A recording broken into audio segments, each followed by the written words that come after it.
All right, here we are. Quarterfinal predictions for the Champions League. Two match days. Unfortunately, both games are on at the same time each day, which is really annoying because I want to watch them both.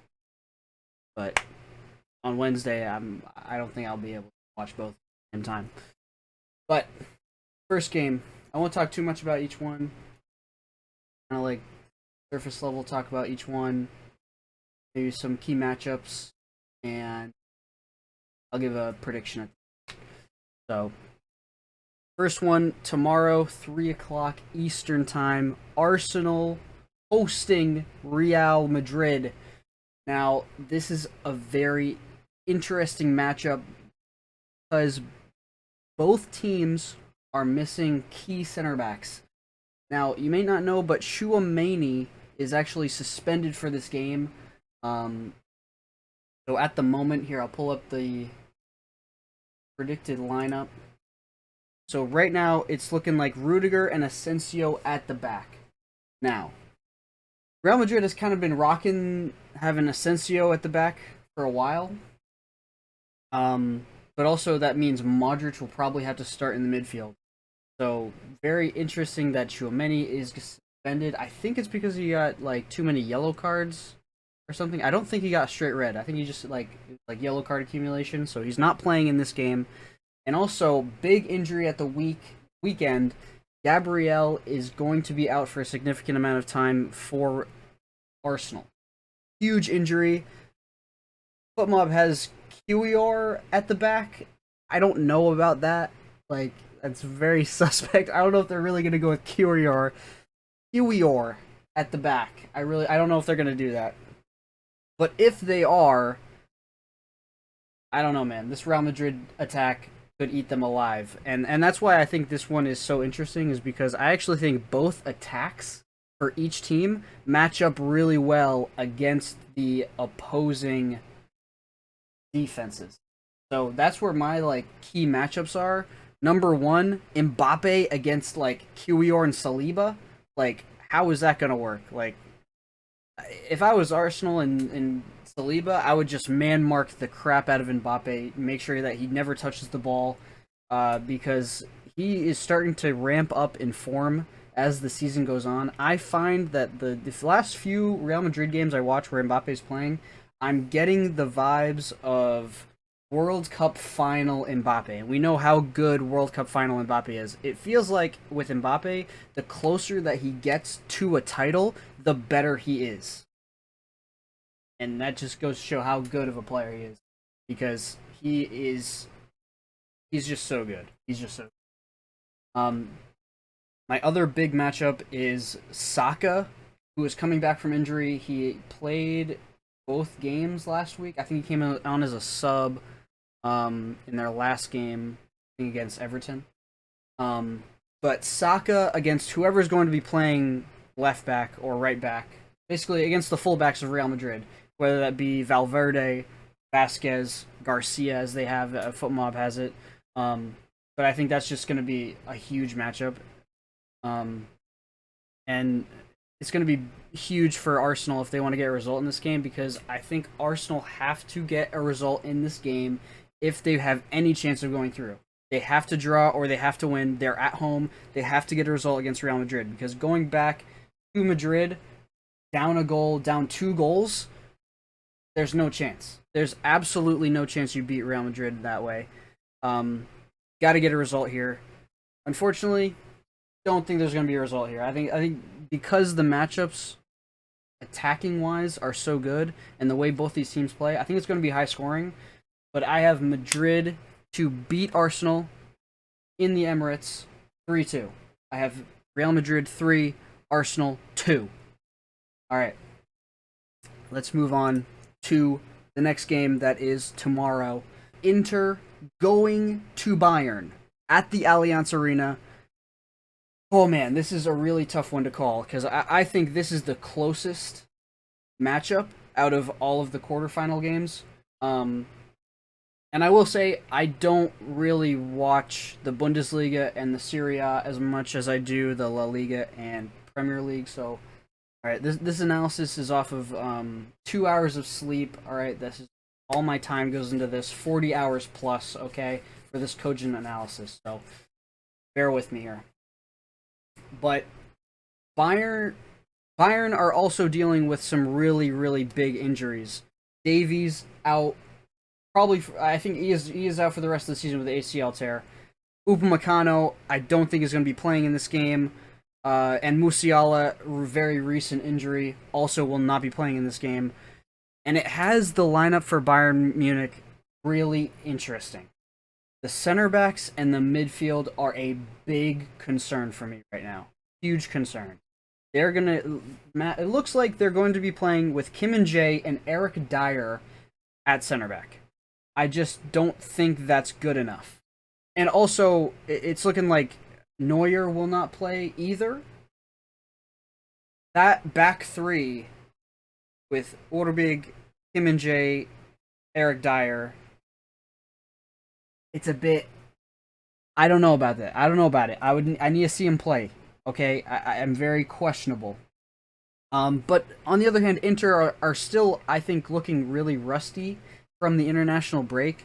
Obviously, at the weekend, they dropped points to Parma after being up 2-0. How does that happen to this Inter team? I think this Inter team is better than Bayern, but they are not looking like the Inter team that we saw before the international break. So I think it's going to be a really close one. Really close one. It's also, I mean, having it being in the Allianz Arena, like, bro, the aura in that stadium is crazy. So it's a really tough one to call. Some of the big matchups that I'm looking at is Olise in this game. I think Olise is going to take over the Bayern attack. He is going to be the creative unit for Bayern, and the way he matches up against the Inter defensive midfield, whether that be Çalhanoğlu, Barella, whoever it is that would be covering him, I think it's going to be very interesting to see. And also, Thuram and Martinez, obviously, against that new backline for Bayern with Eric Dyer and Kim and Jay. Interested to see how they go by attacking that.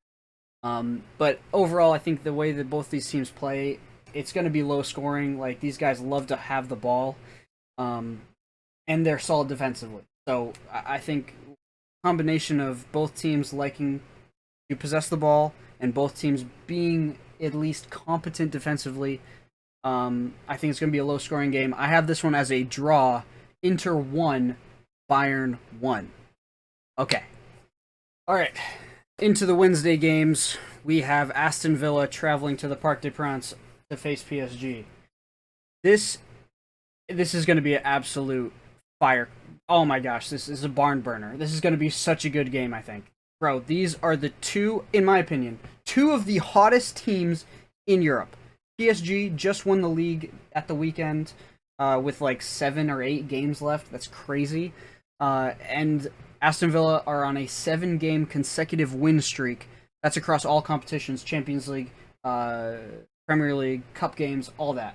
So they are absolutely on fire. They are flying. Both of these teams are super young and they're super talented, and it's just gonna be a fantastic game. Marquinhos is suspended for this one, so PSG are gonna line up a little bit differently. Football doesn't have the predicted lineup for this game, so I'm going off of their last played game. So when they played at the weekend, PSG lined up with Marquinhos. So I don't know who this is going to end up being. My guess, it's probably going to be Kimpembe and Pacho playing center back for PSG. That's my guess. Could be wrong. But oh my gosh, this attack is so amazing, bro. Remember the name Desiree Doué. This guy is the next superstar in France. I'm punching that ticket right now. This guy is crazy. I think if he doesn't stay with PSG, just expect a big move in the summer because this guy is way too good to be on the bench. But that front three of Desiree Doué, Kvaratskhelia, and probably it would be Ousmane Dembele or Barcola. But yeah, that front three is extremely deadly. But no Marquinhos. And then on the Aston Villa side, obviously, they're probably going to look very similar to how they looked at the weekend. Um, but some key matchups that I have written down is Kvaratskhelia. I would say definitely PSG's best player against Matson, who is arguably Aston Villa's best player. So Kvar on the right, Matson playing left back. They will be matching up against each other. That's going to be an awesome battle to watch. And then the other one I have is Ollie Watkins that would be running in behind against that new PSG pairing of Pacho and probably Kimpembe. Um, so I mean, not that Ollie Watkins has been very good this season. I actually think he needs to be playing better, and I think that this is a good opportunity for him because if he can rattle that PSG backline, he could easily score two goals easily. Um, but yeah, I'll wrap this one up quick. I think this is going to be an absolute high flying game. This is at the Parc des Princes. I have PSG 3, Aston Villa 1. That's what I have for this. All right, last game of the day. Dortmund traveling to Spain to face Barcelona. Dortmund, I mean, they are huge underdogs in this game. Like, nobody is expecting them to win. Dortmund has to keep this match close. They just have to. If they have any chance of making it through to the next round, they have to be going back to Germany. They can't be down more than 2 goals. They just can't. If it's down 1 goal, it's possible because Dortmund, they love the Champions League the last few years. They've performed so well. It's so tough for them. It's going to be such an uphill battle for them. But they are looking really good. They have 7 goals in the past 2 games against 2 teams that are above them in the Bundesliga. Like, they're playing really good football. And this guy, Serhou Guirassy, bro, he is still the most underrated striker in Europe, in my opinion. This guy is absolutely ruthless.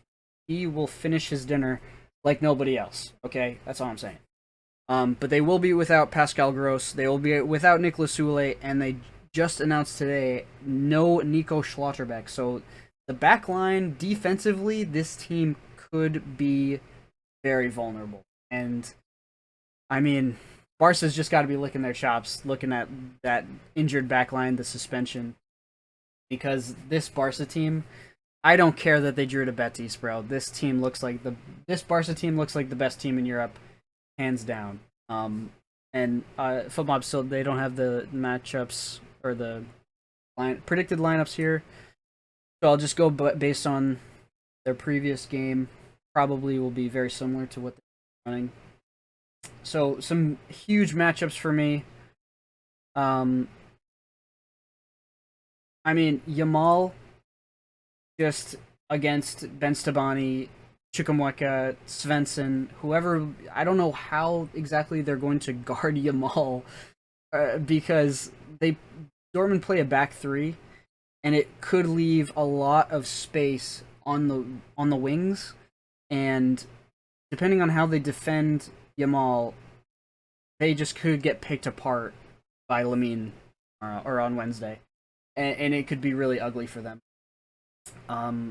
But for Dortmund, or another big matchup here is the attacking or controlling midfield for both these teams, because I think that is going to be the key to winning, or at least getting a good result in this game. Whoever can control this midfield will win the game.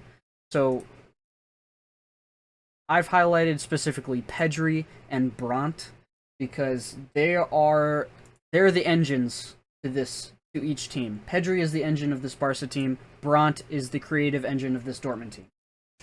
So depending on who plays better, who can control the ball more, I think they'll find whoever can control the ball more will find success. And in the end, I just think it's got to be Barca, bro. Like, they're in Spain. Hansi Flick has them playing so well. They're just playing TikTok. It's just amazing football to watch. I have Barca 4, Dortmund 2. I got Barca winning, and they're going to go to Germany with a 2-goal lead. That's it, man.